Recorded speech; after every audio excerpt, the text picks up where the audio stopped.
So today I'm with Melissa. Melissa, how old are you? 70. Melissa, how long have you been homeless in Phoenix? Altogether, 2.5 years. 2 years ago, what caused you to become homeless? My husband got sick and we couldn't pay the rent because the rent went out the window. One day it was $400 a month and the next day it was $1,200 a month, and here we are. Here we were. He's gone now. Your husband passed away? Yeah, he passed away on Christmas Eve, 2022. And it's been real hard being by myself. Real hard. They say they're going to help you, they don't help you. They just have you sign a list and you wait and sign another list and sign another list and you just wait. My condolences for the loss of your husband, okay? Thank you. He's always here in my heart. How long were you married to him? 38 years. I miss him so much. Do you receive Social Security benefits? Yeah, I have retirement. I retired at 65 after working for 42 years and get a minimal amount. I worked in the restaurant, so they don't really have a retirement program. So I got retirement and then I got SSI to supplement it. And it comes to about next to nothing, about $800 a month. You can't do anything with that. You get a motel room for 2 nights and it's all gone, you know. Everything's so expensive nowadays, right? I know, it's crazy. I mean, I was even trying to live in a storage locker, you know, they don't let you do that. I'd learn to closet right now if somebody would rent me one. I just can't find any place to live. It's hard. And then you stay out here, you get robbed every other week. Every time payday comes, I got a string of people behind me just waiting. You know, I go through a phone a month. As soon as I get it, they steal it. And then I have to wait till next payday and get another phone. And then I'll have it for maybe a week, and then they steal that. And I try different things so that they don't steal it. I even wear this thing around my neck, you know, and they still find a way to steal it. It's crazy. I don't understand. You know, if everybody's out here homeless, why can't we help each other? Why do we steal from each other?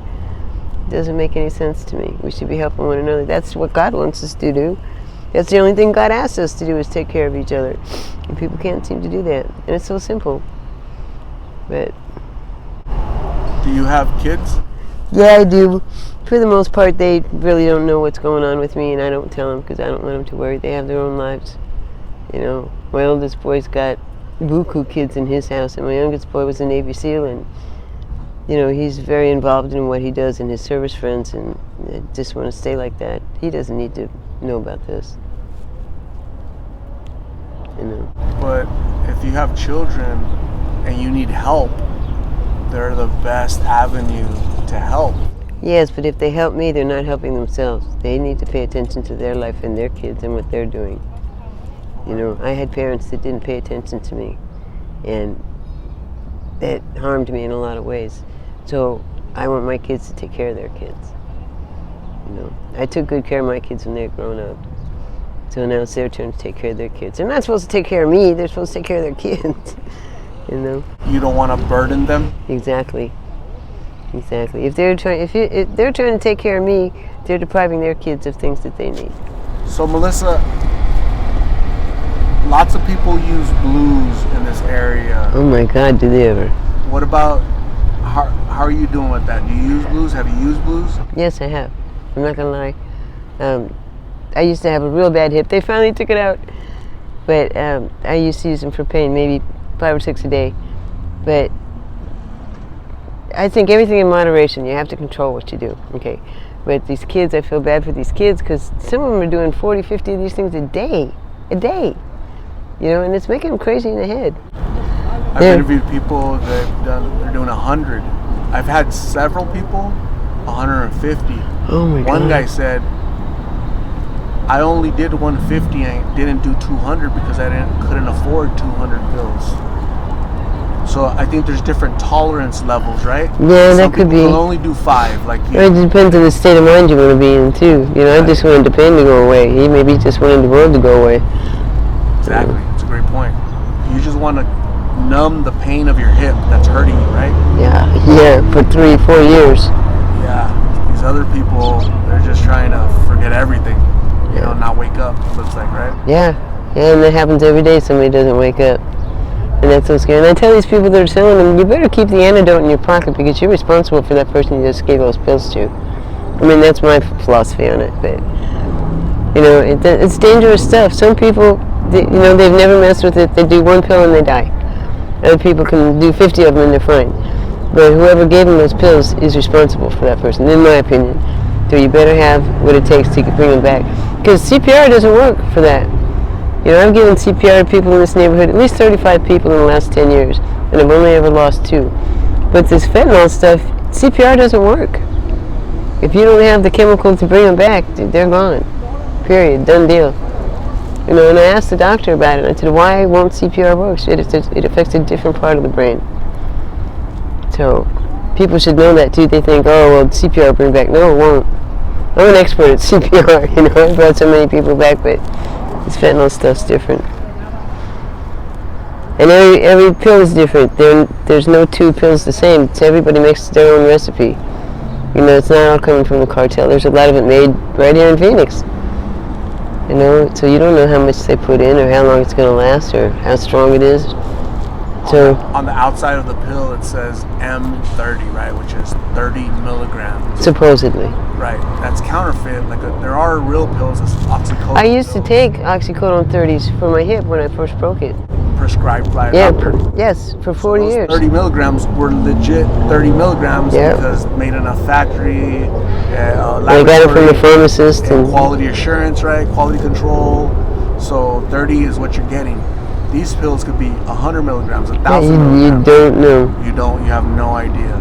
So that's why people shouldn't try this crap to begin with, right? That's why I keep telling these kids, you don't know what you're dealing with. It's not like something you're getting at the pharmacy or that the prices are giving you. You don't know what they're made of. You know, there's some pills going around right now in Tempe that are made out of toothpaste. For God's sakes. I mean, if they can get away with that, what else can they get away with? So.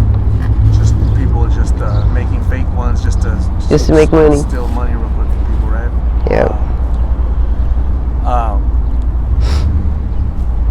Why do you think they're so young out here, these youngsters? Why do you think these pills are so appealing to young people? You're not going to like it, but I'm going to tell you what I think. Because I've talked to a lot of these kids. Because theft is prevalent with the blues. Theft. Stealing backpacks, stealing bicycles, stealing phones. Those are the 3 things. You know, and I've sat down and asked them, why are you doing this? Well, what's wrong with it? My mom was getting high with me when I was 11. Oh, there's the killer right there. Their parents have been getting high with them when they were little kids. So what did they teach them? Nothing.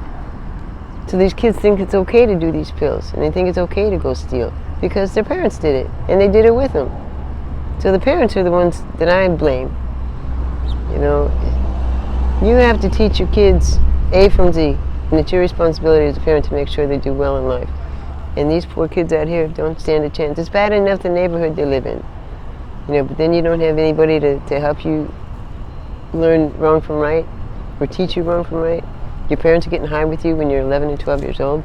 That's wrong. Poor parenting? Very poor parenting. Very poor parenting. It's like a generational curse, generational cycle. Yeah. I saw my mom do it. My mom saw my grandmother do it, and it's just passed down, right? Yeah, or your mom says, you want to go smoke a joint?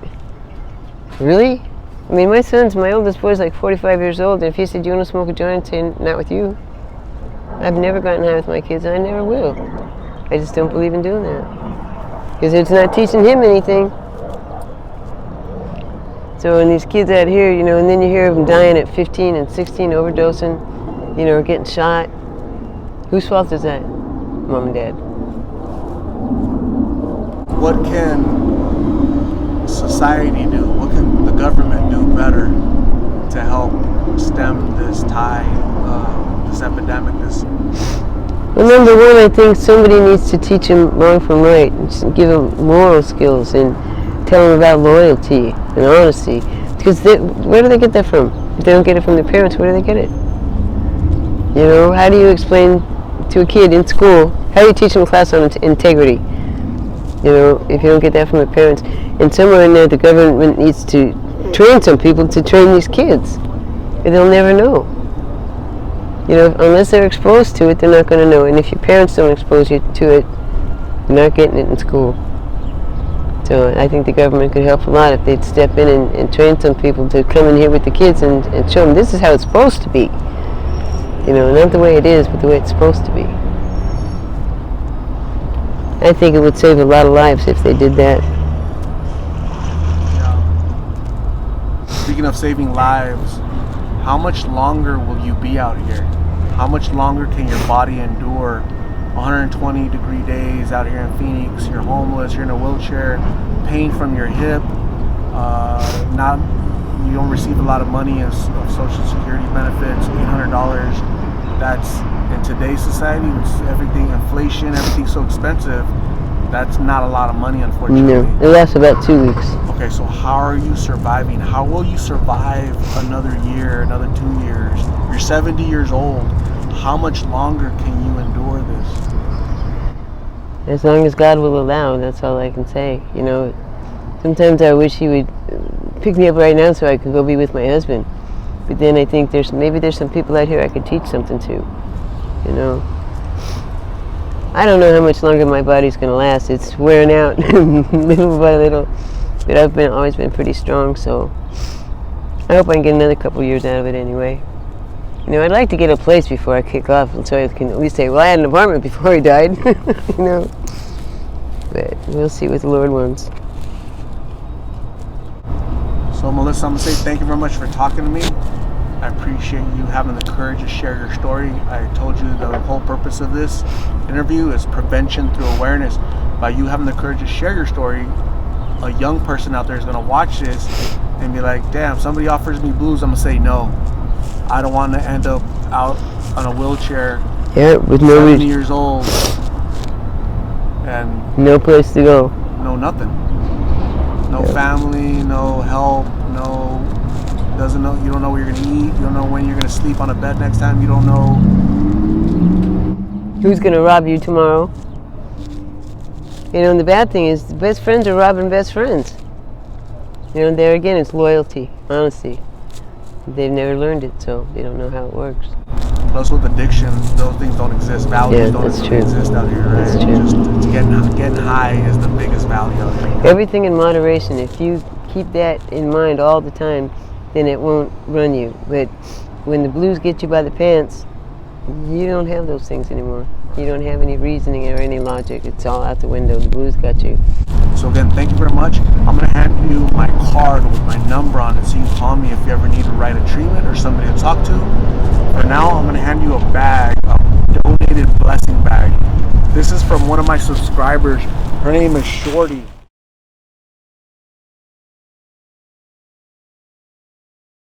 Shorty? Yeah, Shorty. There's toiletries, there's snacks, there's a shirt in there, a blanket. Ooh, goody stuff. There's also a little letter from Shorty, if you could read it.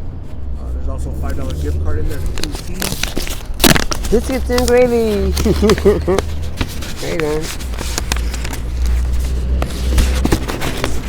Oh, this is nice. Should I read it? Yeah, please.